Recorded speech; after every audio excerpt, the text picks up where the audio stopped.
जय भीम जय भीम जय भीम। अमित शाह माफी मांगो माफी मांगो माफी मांगो। अमित शाह माफी मांगो माफी मांगो माफी मांगो। अमित शाह माफी मांगो माफी मांगो माफी मांगो। अमित शाह माफी मांगो माफी मांगो माफी मांगो। अमित शाह माफी मांगो माफी मांगो माफी मांगो। जय भीम जय भीम जय भीम। जय भीम जय। हमारे अमित शाह डिस्कशन कर रहे थे। हमने जब वो डॉक्टर बाबा साहब अम्बेडकर के बारे में बोल रहे थे,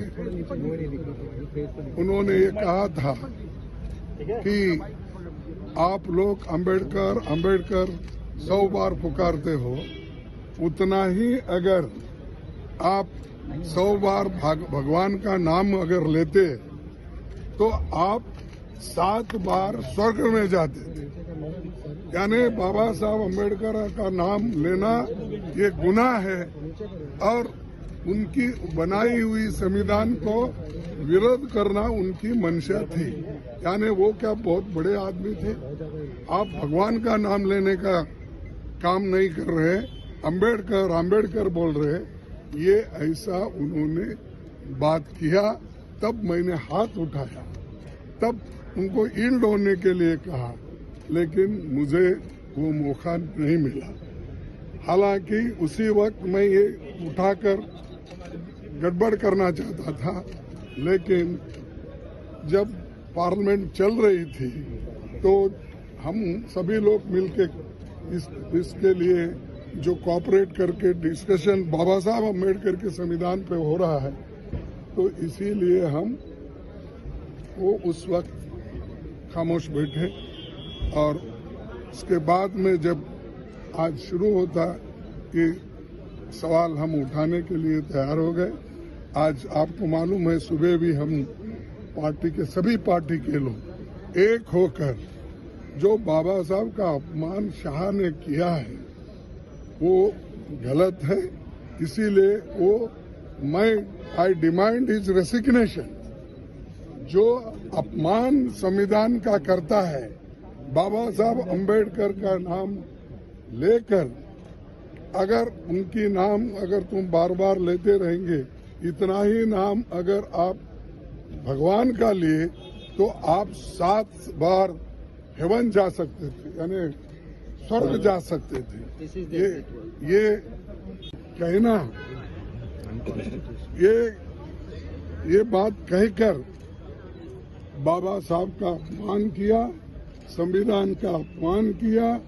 और वो मंशा जो उनके दिमाग में है कि उनकी जो मनुस्मृति की आइडियोलॉजी है वो और आरएसएस की आइडियोलॉजी जो है वो दर्शाता है कि वो खुद वो बाबा साहब अम्बेडकर के संविधान को रेस्पेक्ट नहीं देना चाहते हैं। उसीलिए हम वो कंडेम करते हैं और I demand his resignation. We all the parties demand his resignation and he should apologize to the country।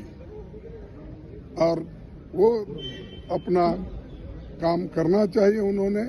और इस ढंग से अगर वो बात करते रहेंगे, सारे हिंदुस्तान में आग लगेगी कि बाबा साहब अम्बेडकर का अपमान कोई सहन नहीं करेगा।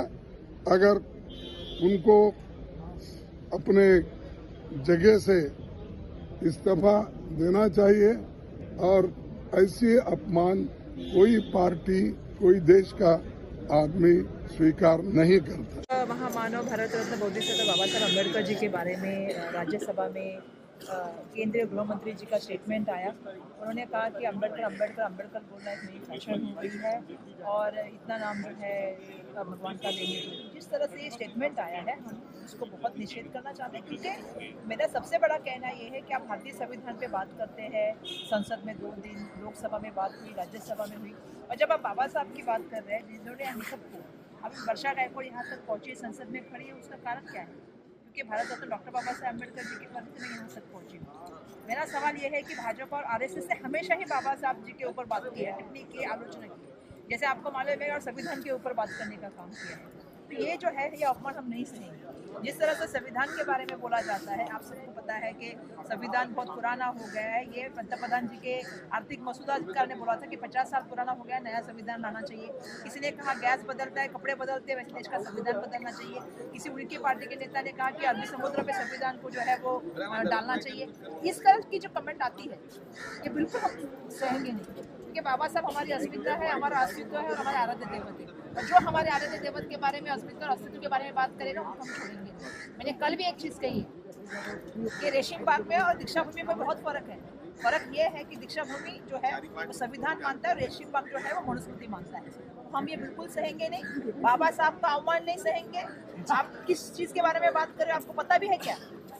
तो मैं ये बोलना चाहती हूँ कि मैं उनका निषेध करना चाहती हूँ। उन्होंने माफ़ी मांगनी चाहिए सबसे पहले तो देश की, और दूसरी बात मैं ये कहना चाहती हूँ देश के महापुरुषों के बारे में बोलना, मतलब देश के प्राइम मिनिस्टर भी आए, छत्रपति शिवाजी महाराज का स्टैचू का अनावरण किया और दुर्भाग्यवश स्टैचू 8 महीने में गिरा, और अब बाबा साहब के बारे में यहाँ बोलना, ये हम बिल्कुल सहेंगे नहीं। हम आवाज़ उठाते रहेंगे इसके खिलाफ।